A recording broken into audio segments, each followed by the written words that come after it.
Gente querida, como vocês estão? Preparando a minha aula para a Escola Bíblica Dominical, eu resolvi compartilhar com vocês alguns pensamentos que me sobreveio e que eu acho interessante dividir com vocês. Nós estamos pensando sobre a trajetória ou a caminhada da vida cristã. Vimos que essa vida começa com o evento do novo nascimento. No novo nascimento, o homem nasce para essa nova vida e começa a trilhar nessa nova estrada. Hoje, baseado num texto que está no Evangelho de Jesus Cristo que Lucas escreveu, capítulo 13, versículo 24, diz: "Porfiai por entrar pela porta estreita, porque eu vos digo que muitos procurarão entrar e não poderão." A ideia é pensar que o princípio desse caminho, ou a abertura para essa caminhada, ela é proposta com uma porta e um caminho. A ideia, título desta reflexão é a escolha entre a porta estreita e a porta larga. Os evangelistas Mateus e Lucas colocam esse pensamento na fala de Jesus. Isso as ciências bíblicas de interpretação vão chamar de logia. Logia nada mais é do que um dito que é atribuído a Jesus. Um dito que existia na cultura, no tempo, e foi atribuído a Jesus. Mateus usa dentro da conclusão do Sermão do Monte, que está no capítulo 5, 6 e 7 do Evangelho de Mateus, e essa citação da porta estreita e da porta larga, caminho estreito e caminho largo, vem como uma parte da conclusão que veremos já já do Sermão do Monte. Lucas coloca essa mesma logia na boca do Salvador, quando ele é indagado por algumas pessoas de quantos são aqueles que se salvam, ou quem pode ser salvo. E Jesus responde então, não em termos de uma informação, dizendo de quanto pode ser, nem tampouco de uma estatística para numerar quem é que pode ser salvo ou quantos podem ser salvos. Jesus coloca, então, em termos de qualidade de vida para que isso aconteça. E ele coloca a ideia da porta estreita, da porta larga, do caminho estreito e do caminho largo, e diz que muitos procurarão entrar e não conseguirão. Então, a primeira coisa a entender é que esse caminho da trajetória cristã, ele tem uma porta de entrada e um caminho a ser trilhado. Ao iniciar a jornada com Cristo, o cristão deve estar então consciente de que ele escolheu um caminho estreito em direção à vida eterna. Vou repetir devagar. Quando se inicia essa jornada com Cristo, deve estar, ou a partir do discipulado que esse cristão recebeu, ele deve estar consciente de que ele escolheu um caminho estreito para dar direção à sua vida, para que isso desemboque na vida eterna. Isso vai implicar tanto em arrependimento genuíno, confissão de pecados e a experiência de perdão. Ou seja, precisa haver uma profunda renúncia do eu, a fim de que a vida de Cristo possa ser manifesta na vida desse cristão. A isso, vida de Cristo manifesta, nós chamamos de frutos ou frutos dignos de arrependimento, como o texto bíblico diz. Vamos pensar sobre isso nessa linha, nessa direção. O discipulado é exatamente essa parte onde vai mostrar para esse neoconverso que a vida cristã é uma escolha feita conscientemente. e que é uma vida que caminha por um caminho estreito, que tem entrada em uma porta estreita, que isso leva à vida eterna, porém dentro dos percalços desse caminho estreito. É bom já adiantar um fato aqui, que a palavra estreito no seu termo original, ela não poderia ser traduzida como é para o português como estreito. A palavra ali nos manda ou nos faz refletir sobre um caminho apertado. Vem da ideia das prensas que prensavam as azeitonas para extrair o azeite. Então, é caminho apertado, um caminho de tribulações, um caminho de provas, um caminho onde a pessoa vai ser forçada a se ajustar. O salmista fala desse caminho em termos de uma vereda, vereda que ajusta. Guia-me pelas veredas da justiça, por amor do seu nome. Vamos pensar aqui em decisão e compromisso, ou seja, existe uma decisão radical a ser tomada quando nós pensamos nessa entrada para o reino de Deus. É radical pelo fato de ser algo que vai pedir transformação daquele que decide, e já nós vamos pensar sobre ser isso uma decisão, decide entrar nesse caminho que faz o homem trafegar nesse ambiente chamado Reino de Deus. Voltando ao assunto da conclusão do Sermão do Monte, Jesus vai concluindo o Sermão do Monte com 4 advertências em formas de duplas. Ele fala de 2 caminhos, de 2 homens e de 2 destinos. Quando ele fala do caminho estreito e porta estreita, ele fala daqueles que entram pelo caminho estreito e porta estreita e diz que esse destino é a vida. Fala do caminho largo e porta larga, 2 homens que entram, o homem que entra por este caminho, e ele fala que o destino deste caminho é a perdição. É bom já entendermos aqui que o termo perdição, como é traduzido na linguagem de hoje, como inferno, não cabe aqui o termo inferno. Perdição aqui quer dizer muito mais uma vida fácil, ou seja, uma vida sedutora que convence e atrai o homem para viver esse desvaneio, o devaneio do contexto desse caminho largo, de entrada nessa porta larga. A segunda dupla que Jesus propõe é de 2 árvores, 2 frutos e 2 comportamentos. Ele fala de uma árvore boa que dá fruto bom e ele fala de árvore má que dá fruto mau, falando a respeito dos falsos profetas, que são aqueles que anunciam a facilidade do caminho largo. Depois, Jesus, numa terceira dupla, caminhando na conclusão, ele fala de 2 discursos, de 2 espiritualidades e de 2 tipos de relacionamento. Quando ele diz de nem todo aquele que me diz Senhor, Senhor, me conhece, ou de mim é conhecido. E ele diz que essas pessoas, elas profetizam, elas expulsam demônios, elas curam enfermos, elas anunciam esse evangelho, no entanto, elas não têm um relacionamento com o Senhor. Esse ponto dessa dupla para caminhar nessa conclusão, ele está falando exatamente do comportamento daqueles falsos profetas que anunciam o caminho largo.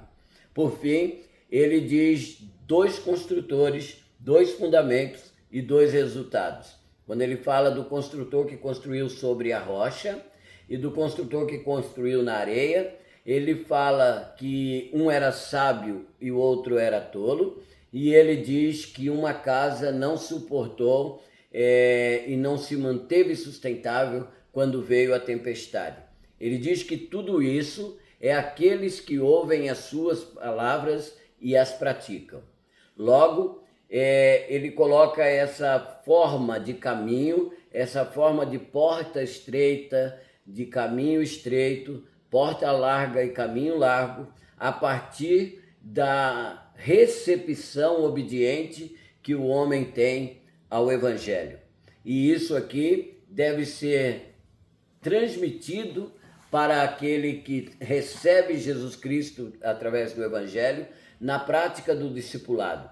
Porque daí esse discípulo, esse neoconverso, vai caminhar a vida cristã sabendo que ele iniciou uma caminhada de desafios, que ele não está sendo convidado para trafegar num caminho de tranquilidades, num caminho de flores. Ele está sendo chamado para caminhar trafegar um caminho de desafios. Ou seja, termina em vida, mas tem um processo que é doloroso, muito embora bem acompanhado pela presença do Espírito de Deus.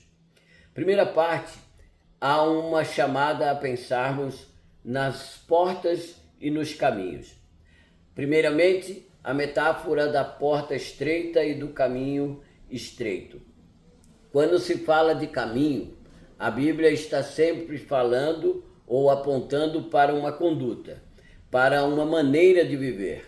Caminho seria essa forma de se conduzir diante de todos os desafios da vida. Então, o caminho estreito, entrada pela porta estreita, então é uma conduta que vai se ajustando ou que vai procurando caber em uma exigência que faz com que esse homem se amolde a esse padrão deste caminho estreito. O caminho largo é exatamente as facilidades de poder caminhar sem ser importunado por esse ajustamento. De uma forma figurativa ou ilustrativa, nós poderíamos pensar exatamente em você estar dirigindo numa freeway, né, com suas 6 pistas para você poder trafegar, mudar de pista, exercer velocidade ou quem sabe até relaxar ao volante, como você está trafegando numa pista única, de muito trânsito, com curvas desafiadoras.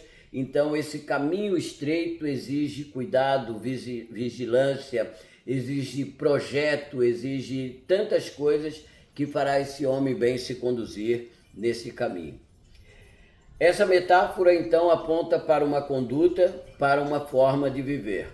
Disse que o homem que caminha pelo caminho estreito vai demonstrar isso, como vimos na metáfora das árvores, vai demonstrar isso através do fruto bom. O homem que caminha pelo caminho largo vai demonstrar isso através do fruto mau. Isso pode também ser linkado com a posição dos dois anúncios ou dos dois discursos que Jesus fala a respeito do homem carismático, porém sem carisma.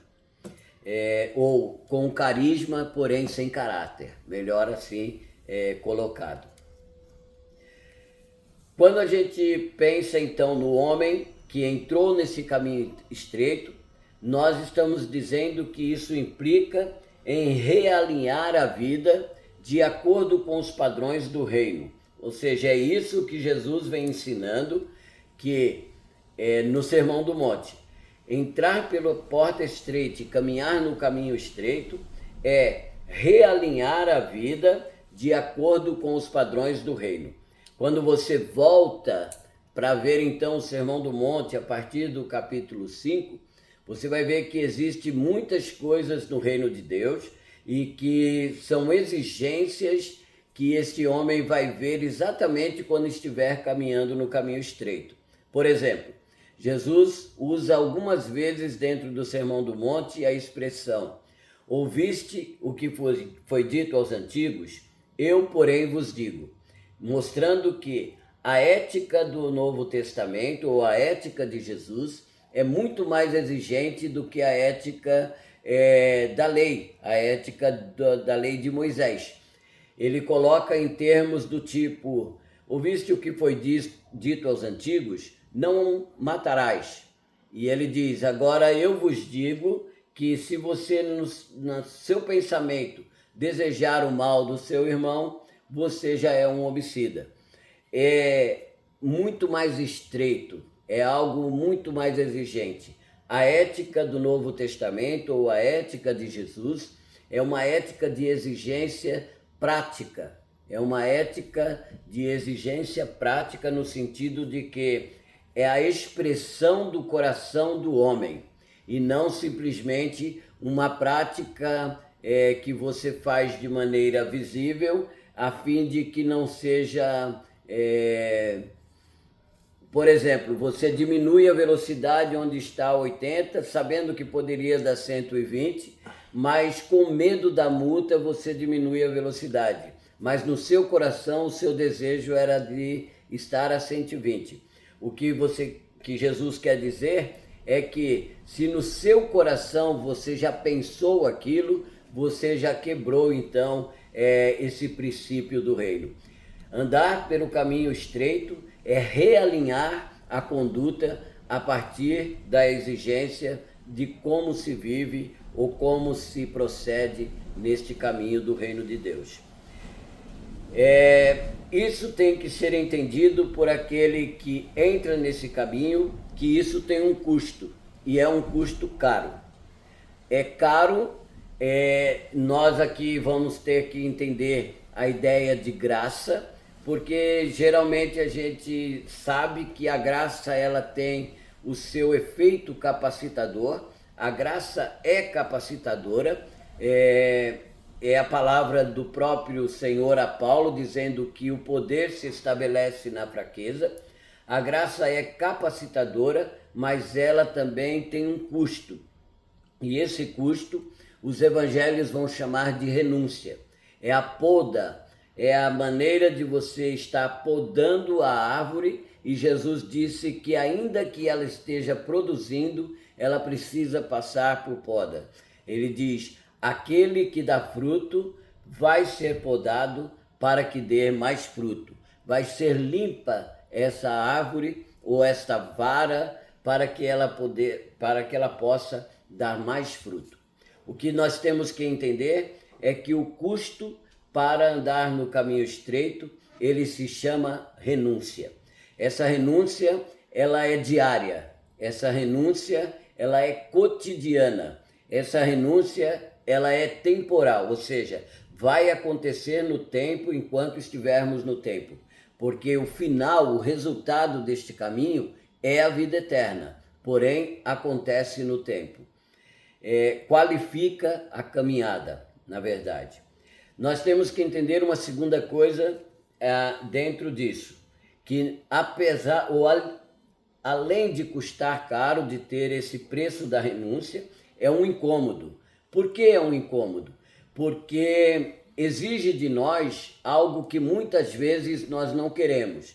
É a luta contra aquilo que está em mim, que quer agradar a Deus, uma lei que está no meu entendimento, uma lei que eu guardo no meu entendimento, sei que é a vontade daquele que me pede para andar por este caminho, eu sei que essa vontade é boa, perfeita e agradável, eu sei que ela, no fundo, ela quer mesmo o meu bem, e esse bem aqui vamos entender no sentido de realização, o desenvolvimento da minha salvação, e não no sentido de sucesso, né? É o desenvolvimento da minha salvação, mas eu vejo em mim, eu vejo na minha natureza, nos meus membros, no meu pensamento, nos meus ensejos, eu vejo uma lei contrária a tudo isso que está na minha mente, na minha consciência, que foi ministrado a mim pelo Evangelho. Eu vejo essa luta e por isso essa luta me causa um incômodo. Ao passo de Paulo, vivendo esse incômodo, dizer de si mesmo ser um miserável homem e dizer que não há, ou ele não via perspectiva dentro dos âmbitos das suas análises, de quem o poderia livrar deste corpo de morte. E então ele diz, graças a Deus por Jesus Cristo. É Ele a ajuda nessa caminhada incômoda de andar no caminho estreito. Por fim, entender isso, que este caminho estreito produz um final satisfatório. Ele vai terminar em vida. Apesar de todos os incômodos da caminhada, apesar de todo o custo caro que se tem na caminhada, nós vivemos por aquilo que está adiante de nós, que já está lá na frente. Ou seja, corremos a carreira que nos está proposta. E temos que entender que essa carreira que nos está proposta, Paulo diz que é um alvo para o qual nós prosseguimos pelo prêmio da soberana vocação que está em Cristo Jesus, o nosso Senhor. Essa soberana vocação é vida, é o que a Bíblia vai nos fazer entender como vida eterna. Em Lucas, a ideia de porta estreita e caminho estreito, ela vem de uma outra vertente, de um outro contexto. Como dito, nasce de uma pergunta de quantos são os que se salvam? E Jesus não busca responder em números nem em formas estatísticas. Jesus diz simplesmente que procurem entrar, ou porfiai é a palavra, porfiai por entrar pela porta estreita, porque muitos procurarão entrar, mas não poderão. A ideia de porfiar é uma palavra que agonizo, é até parecido com a palavra portuguesa agonia. É exatamente uma luta, uma guerra, uma peleja, onde se empreende força e onde se empreende decisão. E eu tenho que lutar porque disso depende a minha sobrevivência. Eu tenho que continuar brigando porque disso depende eu continuar nesse lugar, nesse caminho, nesse trajeto. Ele diz, porfiai, brigai, lutai, ainda que isso faça você querer desfalecer nas suas forças, mas você lute para caminhar no caminho estreito, porque muitos tentam, mas não conseguem. Essa é a ideia da primeira proposta, a proposta da porta estreita. Temos, por outro lado, a porta larga e o caminho largo. Quem é ou como acontece essa porta larga e este caminho largo? Primeiro, é o caminho daqueles que levam uma vida sem compromisso com Deus e sem compromisso com a vida. Quando eu digo com a vida, eu não digo com a existência. Aliás, será exatamente pela preocupação com a existência que eles perderão a noção de vida. Por viver produzindo para a existência e querer continuar labutando nessa peleja para se dar bem na existência, eles não estarão então buscando produzir para a vida. A vida é eterna. A vida é eterna. Muito embora se plante no tempo, se conduza no tempo, a gente tem que saber que a nossa esperança está para além do véu. Nós estamos para a vida eterna. Aquela que termina com a morte é a existência, mas aquela que não pode provar a morte, uma vida que é eterna. Então, quem está no caminho largo são pessoas que não têm esse compromisso nem com Deus, nem com a vida. Eles vivem para esse tempo, se alimentam do seu próprio ventre, são orientados pelos seus próprios prazeres, deleites e desejos e vivem exatamente porque aquilo os torna bem. É a felicidade do momento. São os deleites que se provam na caminhada. É exatamente viver por aquilo que eles vão sempre dizer: comamos e bebamos, que amanhã morreremos.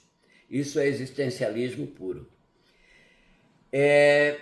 viver esta vida do caminho largo, além de ser uma vida sem compromisso, também é uma vida sem a noção de prestação de contas.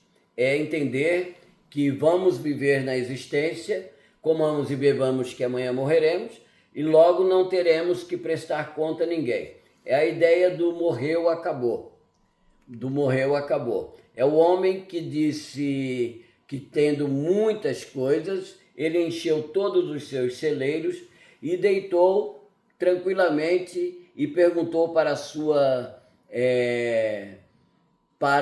disse para a sua própria alma, vamos descansar porque os meus celeiros estão cheios, está tudo bem guardado, os produtos dos meus esforços estão aí, agora é tempo de desfrutar daquilo que eu plantei.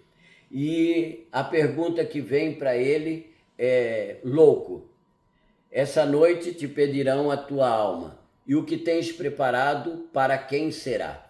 Ou seja, quando o homem sai, aquilo que ele juntou na existência, quando o homem entra nesse caminho do pós-vida, aquilo que ele juntou na existência fica para quem fica. Ele se foi. Ele não vai levar nada daquilo que ele fez na existência. O que nós temos, num dito popular, é que a única coisa que se leva dessa vida, quando você vai, é uma muda de roupa, que você não teve nem o prazer de escolher, de dizer, eu vou usar essa aqui agora no meu sepultamento. Não, você pode ter dito para alguém, eu quero ir com aquela camisa cor de laranja, e alguém na hora decidir que ela tem um tom muito forte para o seu velório. Na verdade, viver essa vida sem a ideia de que se vai prestar conta do que se fez aqui é ignorar totalmente o sentido da vida. Porque se a vida fosse só para a existência, não haveria nenhum sentido passar por aqui. A Bíblia diz, o livro sagrado vai nos explicar que quando o homem morre, as suas obras o seguem. E é um caminho muito mais profundo, mas viver sem entender que vamos prestar conta daquilo que fazemos aqui é loucura. Uma terceira coisa que acontece num caminho largo é que este caminho é uma decisão pessoal, no sentido de que ele é traçado pela própria pessoa. É um desenho dele mesmo. Ele mesmo diz o seu trajeto, ele mesmo estabelece o seu trajeto, ele mesmo faz o seu programa de viagem. Ele não quer ser conduzido pelo caminho mais rápido, ele não quer ser conduzido pelas opções que se lhe oferecem, ele vai ser conduzido por aquilo que ele deseja. Uma parada em tal lugar, um desvio por outro lugar, um lugar onde ele vai exercer mais velocidade, outro... Ou seja, são decisões pessoais traçando o seu trajeto. Isso nasce a partir dele, é um projeto a partir dele, e muitas vezes nesse caminho largo, como nós vemos nas outras conclusões, que fala desse falso ensino, desse fruto mau, dessa casa na areia, muitas vezes nesse caminho mau, largo, ele se propõe a pedir que o Deus que ele foi anunciado por esse evangelho do caminho largo abençoe os seus projetos, ou faça com que os seus projetos sejam beneficiados ao ponto de serem realizados. Porém, lê do engano, porque a nossa vontade, ela não pode ser condutora da nossa própria vida. O Evangelho vai dizer que nós temos alguém que nos orienta e guia. Na ideia de fazer ou viver nesse caminho largo e traçar a sua própria existência ou caminho, a máxima que se usa é permitido porque todo mundo faz. Logo, a ideia é, se todo mundo está fazendo, então é bom. Se todo mundo faz, então é lícito. Se todo mundo faz, então é legal. Legal no sentido de condizente com a lei. Porém, a gente sabe que não funciona assim. Nem tudo que todo mundo está fazendo pode ser exatamente a prática da legalidade. Nós sabemos que a ideia de que a voz do povo é a voz de Deus é uma contradição ou uma exaltação do próprio homem a si mesmo, mas nós sabemos que a voz do povo nem sempre ou quase nunca ela é a voz de Deus. A voz de Deus é soberana, a voz de Deus é luz na escuridão, a voz de Deus é orientação quando o homem está sem norte, e a voz do povo muda de acordo com a estação. O mesmo povo que disse, bendito o rei que vem em nome do Senhor, em menos de uma semana estava dizendo, crucifica-o e solta Barrabás. Por fim, dentro desse caminho largo, muitos são destruídos no próprio caminho. Ou seja, antes de chegar ao seu destino final, eles conhecem a sua destruição, ou eles experimentam a sua destruição. Isso que a Bíblia chama de perdição. O escritor aos Provérbios, ou dos Provérbios, ele diz que há caminhos que ao homem parecem direito, mas o fim deles são caminhos de morte. Isso é a perdição que nós vemos dita no texto da Bíblia Sagrada. Falamos então, ou pensamos, a respeito dessas portas e desses caminhos. Agora vamos pensar assim, por que entrar pela porta estreita é difícil? Primeiro porque é uma porta que já está aberta e tem um caminho proposto. Como dito atrás, não é um caminho que eu vou decidir fazer, que o homem vai poder traçar o seu próprio trajeto. É um caminho que já vem com o seu trajeto traçado. É um caminho que já vem colocado diante do homem. Lá no Antigo Testamento, a voz do Senhor foi: eu coloco diante de vós dois caminhos, o caminho da vida e o caminho da morte. E ele diz, escolhei, pois, a vida para que viva. Ou seja, eu já tracei o caminho que leva à vida. O caminho da morte é traçado pelo próprio homem, como falamos atrás, no texto que Salomão nos diz, que são caminhos que ao homem parecem direito, mas os seus fins são caminhos de morte. Entender o seguinte, é difícil porque não é uma opção, é uma decisão. Quando eu falo que não é uma opção, eu estou pensando no seguinte, não é uma opção como quem analisa um cardápio. Não é aquela opção de quem está olhando um cardápio para ver aquilo que ele quer provar, que quer satisfazer o seu apetite. É uma decisão de quem assume uma dieta médica. Veja que as duas coisas falam de alimento. Porém, quando eu estou falando alguém que está olhando, analisando um cardápio, essa pessoa está tomando decisão no sentido daquilo que lhe é prazeroso, aquilo que vai lhe dar prazer, satisfazer os seus desejos. Ela está pensando numa ótica econômica ou orçamental, aquilo que cabe dentro do seu bolso ou aquilo que ele pode gastar naquele momento.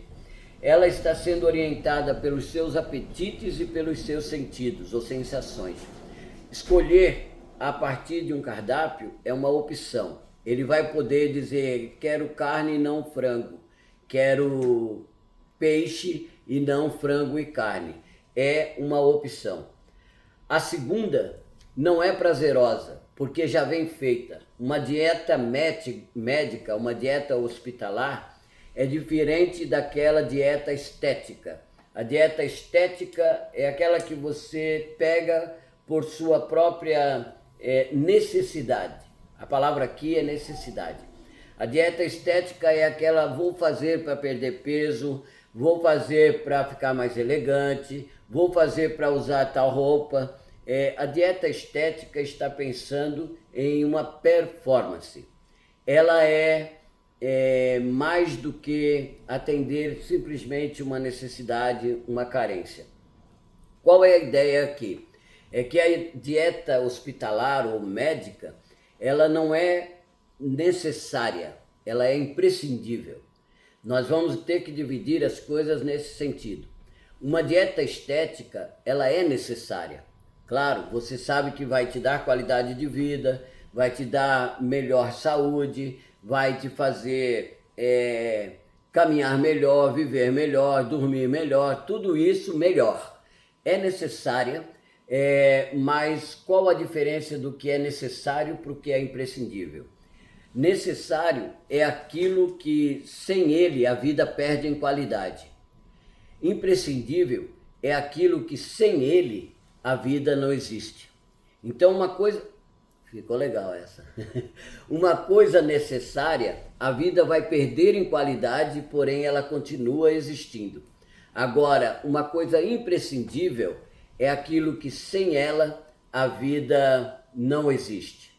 Nós podemos dizer que é necessário ter uma dieta balanceada, saber o que comer dia a dia.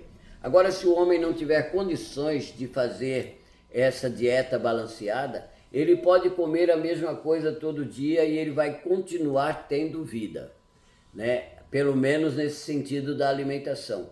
Agora, se ele deixar de comer, ele morre, porque comer é imprescindível, a alimentação é imprescindível. Tudo isso para nós entendermos que essa decisão não é uma opção. Não é a escolha de quem está olhando para um cardápio. É olhando através do orçamento, olhando através do prazer, do apetite e das sensações. Não, é a escolha de quem foi pedido por uma dieta hospitalar. Você precisa fazer isso para que você continue vivendo.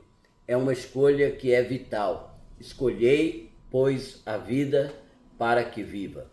Então, é muito mais do que uma opção, é uma decisão. Ela é difícil, essa decisão, exatamente porque não está fundamentada em uma vontade nossa. Não é uma vontade minha, é uma vontade de outro que está sendo colocada para mim.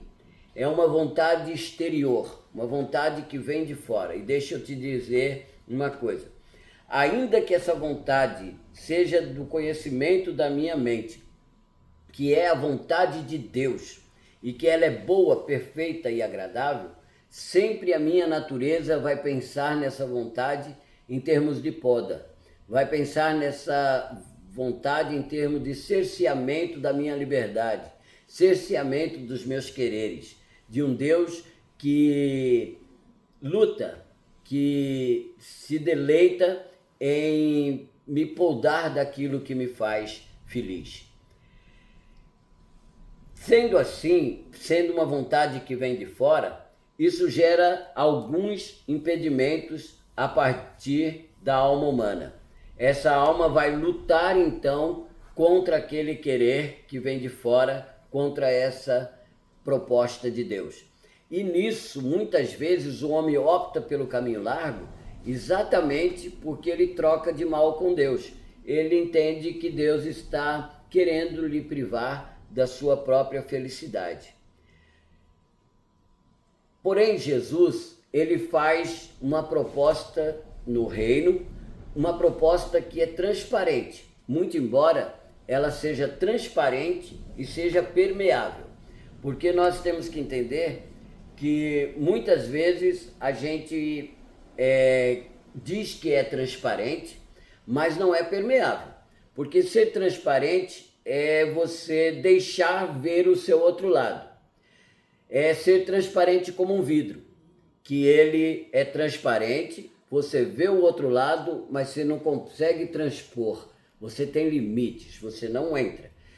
Jesus propõe de maneira transparente e permeável, porque é como a água. É alguma coisa que é transparente, você vê o outro lado e você consegue passar aquele limite e se fazer parte daquele lugar. Isso é interessante também.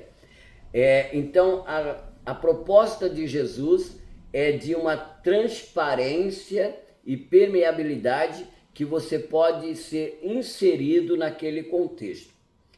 Primeiro, Jesus não romantiza o trajeto. Ele não romantiza de forma nenhuma, como fazem os falsos profetas e como faz a oferta do falso evangelho. Jesus diz exatamente como é. Ele diz: a porta é estreita e o caminho é apertado. A segunda coisa, Jesus não promete quietude, ele promete paz.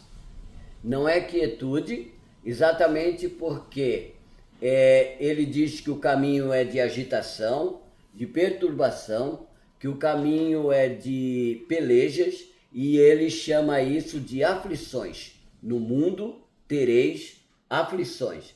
Ele não promete essa quietude, mas ele fala de paz. Ele fala de que eu estarei convosco, eu vos dou a minha paz, e essa paz vai fazer vocês viverem toda essa agitação do mundo, entendendo que a tua consciência está certa de que tem adversidades na caminhada, mas mesmo assim você tem a certeza de que existe uma solução adequada para todas essas adversidades. Por fim, Jesus ensina que estar nesse caminho não é uma dedicação voluntária, não é dizer eu estou disponível, mas é uma adesão engajada, é dizer eu estou à disposição. Por que isso? Porque uma pessoa voluntária, ela está ali porque quer. Uma pessoa voluntária está ali porque quer. Significa dizer também que, estando voluntariamente, ele pode sair a hora que ele quiser. Uma pessoa disponível é exatamente uma pessoa que está desocupada, uma pessoa que está sem algo que lhe sustente, que lhe ocupe. Está fazendo alguma coisa agora? Não, estou disponível. Então, o Senhor não trabalha com disponíveis. Ele não busca pessoas disponíveis e voluntárias. Ele está procurando pessoas dispostas, que estão à disposição, e pessoas que queiram ser engajadas nesse projeto, que possam aderir esse caminho estreito e essa porta estreita. Por isso que é uma luta, por isso que é uma porfia por entrar pela porta estreita. Literalmente isso significa a morte de si mesmo, a morte do ego, a morte do eu pessoal. Para quê? Para poder experimentar a vida de caráter eterno, mas que já está proposta aqui e agora. Os frutos dessa vida começam nessa caminhada. É isso que Jesus propõe. Neste caminho você começa a experimentar os frutos. O passo agora é ver as oportunidades da porta larga. Qual é o desafio que é proposto na porta larga e no caminho largo? É o desafio da multidão. O texto bíblico diz que muitos entram por ele. O que caracteriza então o caminho largo é exatamente a presença da multidão. Por isso que o caminho estreito é uma decisão pessoal, porque é uma disposição de seguir na contramão da maioria, na contramão da multidão. Nem sempre onde está o maior número de pessoas significa que está no destino certo, no caminho certo. Aliás, é muito mais propenso que se esteja no caminho errado quando a multidão é maior. A pergunta que pode surgir é: por que então dois caminhos se Deus escolheu a todos? Essa é uma pergunta recorrente, sempre a gente está respondendo: ora, mas Deus não escolheu a todos? Sim, Deus escolheu a todos e o caminho é para todos. Agora, o que a gente não pode confundir é que algo que é para todos seja para qualquer um. O fato de que é que aquilo que é oferecido para todos não significa que pode ser desfrutado por qualquer um. Nem tudo que é oferecido para todos é desfrutado por qualquer um. Ou seja, existe um valor implicado dentro desse contexto e que precisa ser entendido. Se eu não entendo que isso não é para qualquer um, eu vou precificar esse caminho. Eu roubo o valor e precifico. Porque daí, se é para todos, eu coloco os limites da valia daquele caminho e logo, quando eu coloco o limite de valor, eu precifiquei. E significa que a partir daquele limite eu negocio a qualquer preço, porque aquele é o valor para mim. Não é para qualquer um. O que eu quero dizer com isso é que Jesus e o seu caminho são acessíveis, mas não é disponível. Jesus é acessível, não é disponível. O Evangelho é acessível, não é disponível. Existem muitos que, quando estão no desespero da popularidade, de estar no meio da multidão, eles se tornam disponíveis. Eles entram nessa avalanche de estar a dispor de, e por causa disso eles entram em qualquer caminho, exatamente porque tem uma multidão, e por causa disso eles chegarão à popularidade. O Evangelho é acessível, por isso ele tem porta, por isso ele tem um lugar de entrada. Ele não é disponível para qualquer um. Todos os que quiserem entrar pela porta vão entrar. Agora tem que saber que a porta é estreita. E pelo fato dela ser estreita, ela tem medidas, tem limites, ela tem padrões para que receba quem quer entrar. Não é para qualquer um. A acessibilidade do Evangelho não significa facilidade. Ela respeita critérios. Nós temos que saber que o caminho estreito respeita critérios. Andar neste caminho e fazer esta caminhada de fé respeita critérios. Roubar esses critérios é banalizar o Evangelho, é tornar ele um caminho para qualquer um. Veja só, o campo de trigo foi plantado pelo semeador e ele se tornou um bem para todos. Um bem que poderia sustentar a todos. Satanás foi lá, semeou o joio e transformou aquilo num lugar para qualquer um. Não se pode fazer isso com o caminho do Evangelho. Fazer isso com o caminho estreito é torná-lo, então, um caminho largo e espaçoso. Por fim, e para concluir, temos que ver que depois que se entra pela porta, nós temos 3 pontos a ser analisado. O primeiro é que a entrada, essa porta, é exatamente a porta do arrependimento. O arrependimento é aquela parte em que todo ser do homem é tocado.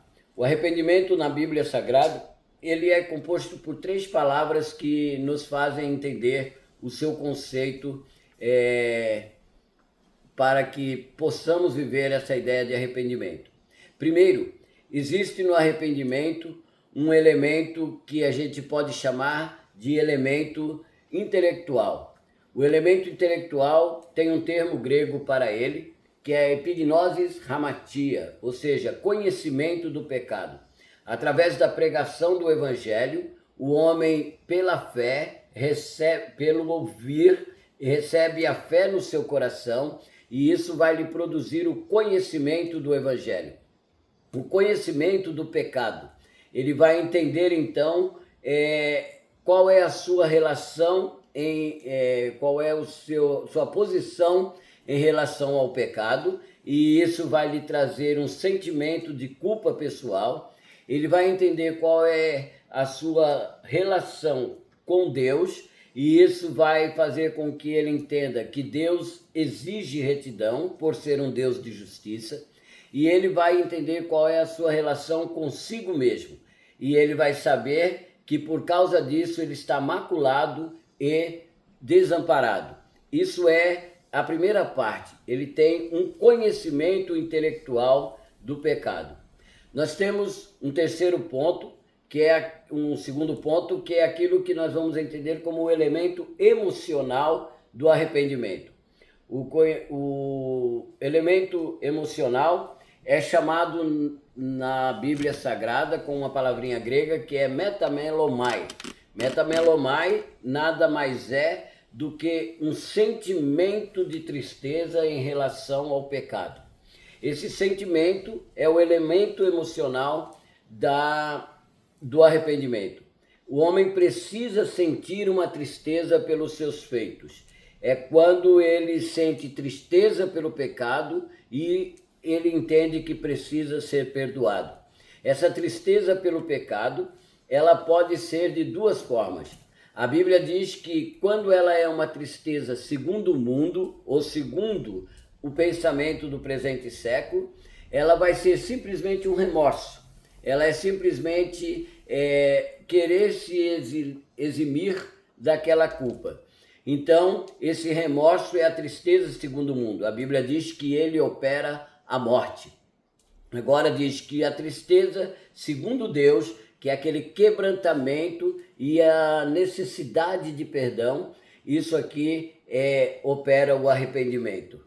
Por fim, nós temos aquilo que nós vamos chamar de um elemento volitivo, que ele dá direto na vontade humana. Ou seja, o elemento volitivo, que é conhecido como metanoia, é exatamente uma mudança da vontade e da disposição. É uma mudança interior em relação ao pecado. O homem agora tem uma vontade avessa ao pecado. Essa mudança de ideia em relação ao pecado, a metanoia, é exatamente como ele começa a ver os seus feitos, não simplesmente com tristeza, nem simplesmente por um assentimento intelectual, mas entendendo que é algo que precisa ser abandonado e deixado. Nesse ponto entra aquilo que a gente chama de confissão, porque a partir do momento que ele recebe no coração essa fé, ele confessa com a sua boca. A confissão, ela é uma parte imprescindível dentro desse processo da caminhada. Nós temos que entender que é imprescindível porque nós nos acostumamos ou pegamos o costume de pedir perdão e não de confessar pecados. A gente está pedindo perdão. Senhor, perdoa os meus pecados. Mas a gente não confessa, não nomeia. Pecado tem nome. Nós precisamos confessar exatamente aquilo que nós estamos fazendo. Porque quando eu peço perdão, ele chega a um ponto, o primeiro sinal do pedido de perdão é exatamente dizer que não houve arrependimento. Porque quem pede perdão está de alguma forma sugerindo como ele quer ser aceito, dizendo me perdoa e vamos apagar isso aqui e simplesmente vamos seguir a vida que segue.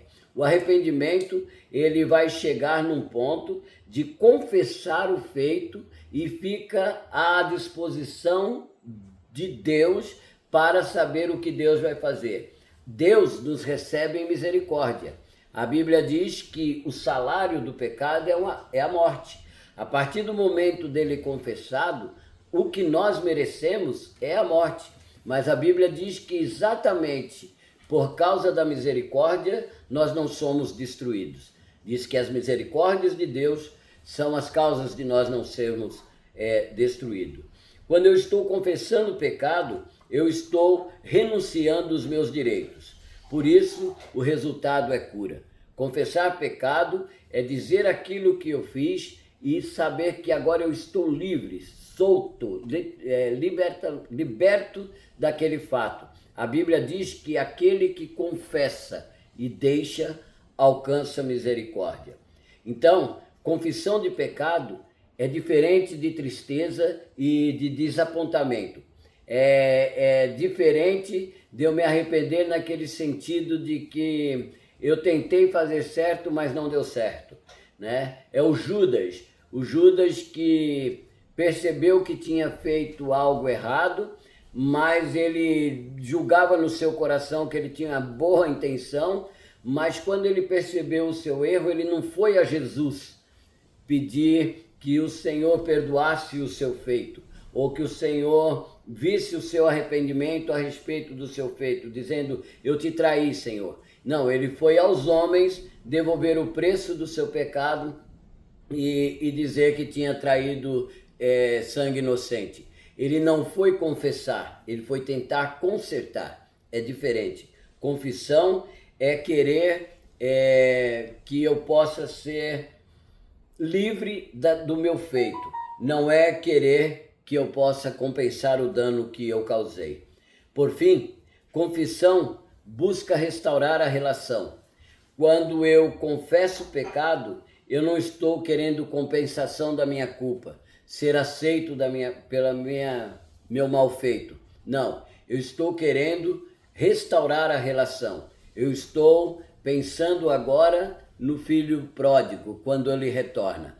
Ele diz para o pai, pai, eu não sou digno de ser chamado seu filho.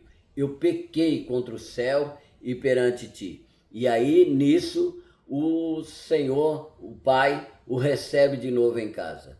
Por fim, tanto o arrependimento como a confissão não vai ser simplesmente algo que flui dos lábios daquele que está nesse processo. Não, a Bíblia diz que aparecerão nesse homem frutos dignos de arrependimento.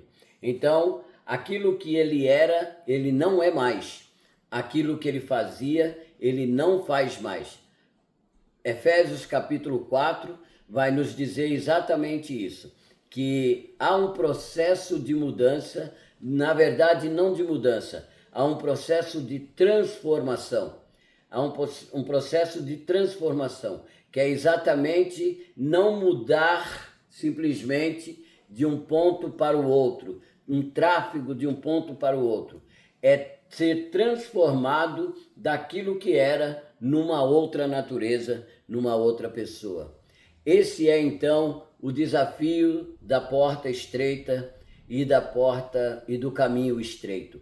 Nós optarmos por isso e sabermos que é uma escolha. A vida cristã é um caminho de percalços difíceis, é um caminho de desafios incontáveis, mas com a certeza de que o fim desse caminho é um caminho de vida.